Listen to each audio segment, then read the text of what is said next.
All right, so we have Casey here who's working on your inspection. How are you guys? So, appreciate the work. Okay, so you have 3 water heaters here at the property. You have one in the hallway of the main house. You have one in, I'm calling it the fitness room, which is the exterior room that's accessible from the south side of the garage. And the casita has its own water heater, which is on the exterior of the casita. All 3 of them have the same missing component, which would be a gas sediment trap, which would get installed on the gas pipe. Okay, here's your gas pipe. Okay, and code requires that to be installed after this shutoff valve before it connects to this flexible gas connector. It should be a 3-inch nipple that if you want to come look, this is what it looks like right here. Your furnace has one. You see how that nipple drops? Okay, so that's what's missing on the water heater. That's what's missing on all 3 water heaters. All 3 water heaters. Okay, so I just show you one, but all 3 of them have the same thing going on with them. And when were these water heaters installed? This one is a 2018. The 2 other ones say 2013. Okay, so the 2013s, to some They're degree, tankless. I mean, they're working. I don't think they get a lot of wear and tear. You know, I don't think. so probably no, but as far as these nipples were concerned, the 2013. Well, they were code back then too. Okay, but yeah. probably not as frequent. Now, newest ones should probably have had it. So it's one of those things where when it's being replaced, that's usually where you want to put it in. You can do that, but you know, in the industry, we also look at them like water heater strapping, where it doesn't matter how old the appliance is, putting one on is going to help it and protect it. Okay. Okay, whereas water heater strap, it doesn't matter how old the water heater is, it's required to have straps per California law. But in our home inspection industry, sediment traps kind of like, if it doesn't have it, put one on, it's always going to help it. Okay. Okay. On the water heater outside for the pool, is that the same issue, or does it have a sediment trap on it? Yeah, that's present for your pool heater. That one does have one. It is required, and it does have one. Okay, great. Okay. The outlet to the exterior water heater. Let me go out. I guess the main. Sorry. Well, we're gonna back up. See? Ooh. Oh, whoa! I'll let you walk by. You know, that'll be way too much. Okay, we'll walk outside. The thing with the water heater is that out here, you know, those tankless water heaters require power. Right. So they require an outlet that works. This exterior water heater for the casita, it's plugged to an outlet that's not working. At all? Yeah, it's a dead outlet. Okay. But I believe it's wired to a GFCI outlet in the casita bathroom. But this outlet right here is dead. Okay. This is your water heater for the casita. Again, missing sediment trap on the gas supply pipe. Okay. Dead outlet, so it's not going to work. It's not going to produce hot water today. It didn't produce hot water today. And you tried to do a GFCI inside and nothing There's changed? There's an outlet in the bathroom adjacent on the other side of this wall that is a button outlet that trips and resets, but it doesn't reset. It was dead today, and the button does not reset, so it just probably could be a bad outlet. So it's probably connected. Okay, so it might be the bad outlet. I'm thinking it's part of this. Okay. Okay. It's on the other wall. It's on the other side of this wall. If it's not, then we need, you know. But I've identified the breaker for this, so I think it's just an outlet. That is wired to. Okay. Okay. You have an air conditioner for the casita, which is a mini split, and you have an air conditioner for the main house. The air conditioner and furnace for the main house is a 2003 system. 2003. So it's in red in the report because it's older than 15 years old. It's lived beyond its intended design life. However, we're getting good temperature differential today. It's working. Other than its age, nothing's saying it's going to fail. Okay. Both of them are overprotected. However, so your main electrical, your AC to the main house has these barrel fuses. You want to walk over there? Sure. Okay. Yeah. You're cut. So, I'm good. So here's your AC condenser to the main house. We have a placard here that says, you know, some specifications, and it says, protect me with no bigger than a 35 amp fuse. Okay.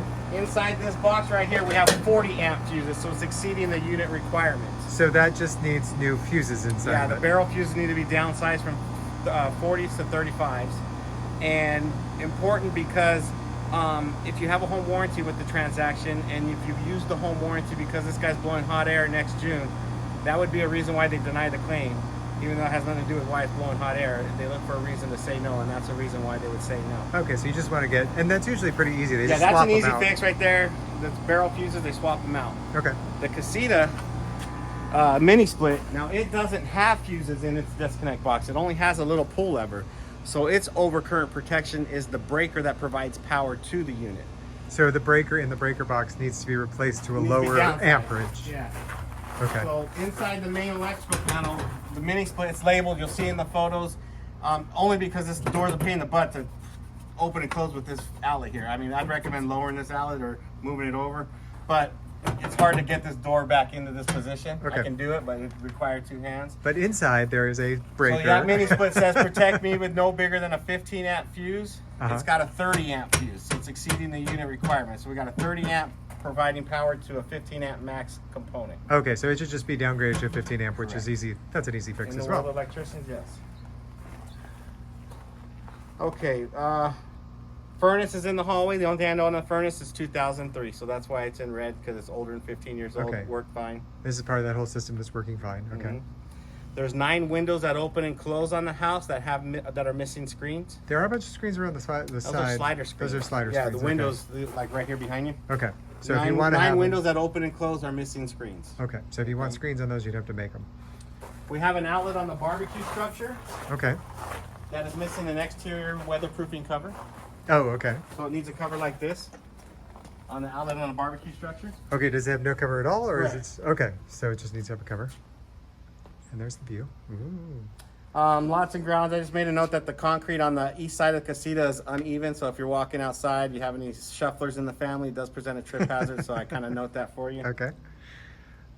Now we're inside the house the rest of the time. Actually, a couple questions for you. So you're not calling out anything on the roof. How was the roof when you were Roof, up the there? only thing I noted on the roof was there's some electrical conduit that's laying on the membrane that needs to be blocked with these. You'll see in the rest of the pictures, there's a lot of conduit, gas pipes, electrical conduits on your roof surface, and a lot of them have little 2x4s underneath them, which is elevating the pipe from laying on the roof membrane.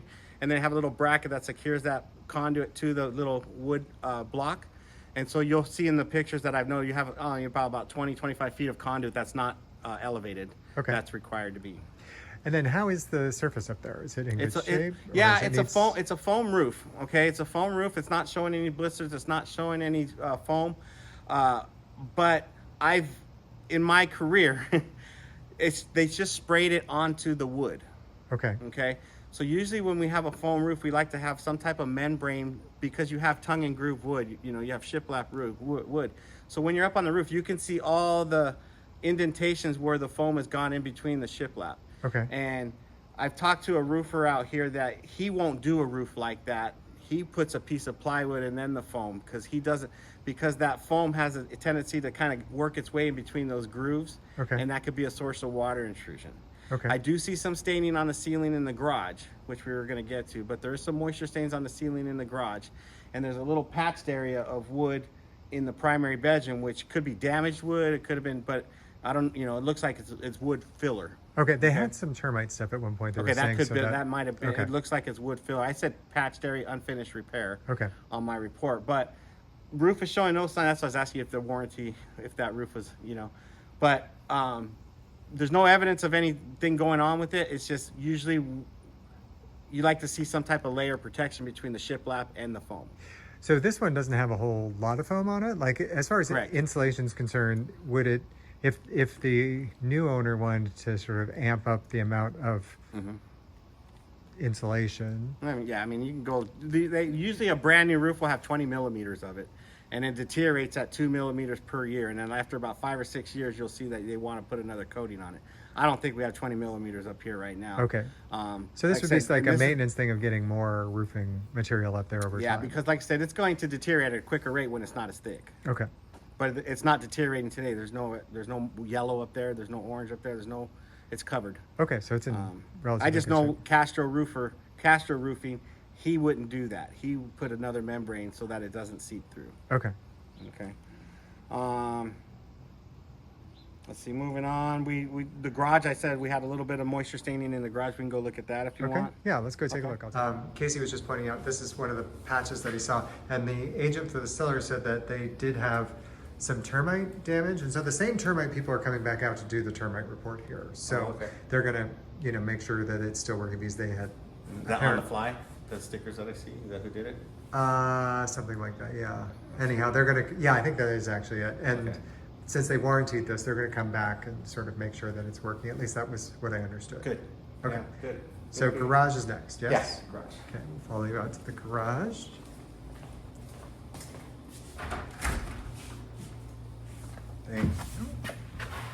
Automatic. Yeah, so maybe they never painted it because it's the garage, but I just see some moisture stains on the ceiling Oh, in so the it's garage here. okay. And then I there see was a little bit over here on this side as well, a little bit over here as well. But then I see some patched areas here that I noted. I see some patched areas here that I noted. And this is an extremely wet year, so it doesn't look like that's super fresh necessarily, but it looks like it happened. Roof would not indicate as current, other than like I said, it's just it worked its way in between those tongue and grooves, you know. Okay. But yeah, that's the only thing noted in the garage. There's a sub panel, and so this again, if you have a sub panel, your main panel is outside where you looked at. You have a sub panel here, and then the third panel is for your pool equipment outside. Okay, and as far as you could tell on the plumbing and electrical that you were seeing, Everything I see is copper and ABS. I don't see any galvanized still. okay, so it looks very updated. Okay. Anything else? Laundry room. Laundry room. Okay, so that's the hallway between the living room and the bedrooms. So we're gonna just walk down there. And the fireplace worked without a problem? Fireplace work. You're gonna have a picture of that. Nice, good BTUs. Okay. Here in the laundry closet, the only thing I noted in the laundry closet is in 2011 they changed the code that where they said there has to be at least one GFCI protected outlet in the laundry area. Whether or not there's one sink, 10 sinks, no sink, there has to be at least one outlet, even if it's the outlet that does a washer and dryer. So I picked the only 110 outlet in the closet and said that this outlet is not GFCI protected. Okay, so there should just be a GFCI outlet there. Swap that. It doesn't need to be relocated. It's accessible, so just swap it out with the GFCI outlet. Okay. Okay. Also in the hallway, what I noted was we do not have any carbon monoxide detector or alarm outside the bedroom. We have a smoke, but we don't have a carbon monoxide. So you got to imagine being in your bedrooms with the door shut. You need to be alerted before any gas enters the room. So there should be a carbon monoxide within 10 feet of all. Okay, so that should either be a combo or there should be one added. They have one on the added. wall in here, but it's not outside the bedroom. So. Right, so it'd have to be, that can't be in a bed. I mean, it can be in a bedroom, but they'd have to Yeah, have one on the wall out here on or a combo. the. Okay, so yeah, somewhere out here. Anything else you can think of? Bathrooms look like they're good. Bathrooms, let's see, with bathroom, let's see. Okay, so we're in the primary bedroom here. Again, same thing up here, patched area, unfinished repair on the ceiling. Okay. Okay. In the bathroom right here, I said we have one inoperative fixture bulb. I say fixture / bulb in case when you put a brand new bulb in, if it doesn't work, then I cover my butt. Okay, but it's probably a light bulb. But it's not, 99.9% of the time it's a bulb. But early in my career, it was a fixture, and I didn't note it, and I had to pay $600. And I said the hinge to the cabinet door below the west sink in the primary bathroom is loose and separated. Okay, so that should just be fixed. Yeah. Okay. Okay. See, this is how it works. This is the high-tech way I take video. There's a lot of mirrors in here, so I'm just basically videoing myself. And then in the north bathroom, the other guest bathroom in the main house, the light fixture in the shower is inoperative. Okay. And then in the casita bathroom, the GFCI outlet did not reset. Okay. It was dead, it doesn't reset. Is that the same one that had to deal That's with? what I think. Okay, that's the one you I think is think it's good. connected to that one. Okay. Yeah. Okay. And then lastly is in the kitchen. Okay, let's go. Okay, not much to report in your kitchen other than the dishwasher does not have what's called an air gap or a high loop installation. So most common, we see a little air gap next to our faucet, which provides air. And what that is that the drain hose from the dishwasher is connected to that air gap inside the cabinet. And then from that air gap, it goes into your disposal. What we don't have, if we don't have that, then we need what's called a high loop installation, where you take the drain hose inside the cabinet, they get a little bracket or a little piece of rubber or something, and they mount it in the back of the cabinet higher than where it goes into your garbage disposal. You're trying to accomplish that high loop effect, so no food from your garbage disposal goes straight down into your dishwasher drain hose and obstructing that. We're missing the high loop installation or the air gap. Without drilling another hole in your countertop, it's easier to just do a high loop inside the cabinet. Which basically means you take that extra tubing and want you it to put it go up high then goes where it goes and into put the disposal. a hook up there and a zip tie is usually how it's done, right? Okay. Zip ties are little metal brackets. Other than that, that's all we really have. I've noted we're missing some slider screen doors. I do see a stack outside on the south side of the casita. I didn't measure, I don't check the condition of them. I just let you know they're not on today at the time of the inspection. And then I've also noted the casita, the slider door in the casita has either dirty or worn casters along the bottom of it. It's a little difficult to open and close that slider door to the casita. I'd start with the cheap stuff, some silicone, some lubricant. If that works, so be it. If not, those casters may need to be replaced. Okay. All right, I'll Casey. email everything over to you guys sometime tomorrow, and we can talk again. Okay, thanks. Appreciate it. Thank you.